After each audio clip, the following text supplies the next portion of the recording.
As an association, we are engaged and fully complied with these safety standards and ensured by state agencies and have established monetary mechanism to ensure compliance at the line.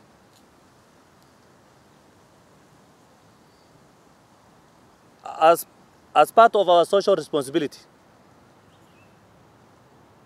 we intend to make a contribution of Kenya shillings 400,000 towards the victims of the Embakasi explosion, which we are handing over to the Kenya Red Cross that are coordinating the multi-agency effort to help those affected. We are also intending to do a blood donation to the victims on various injured individuals who are also in various hospitals. Our members from this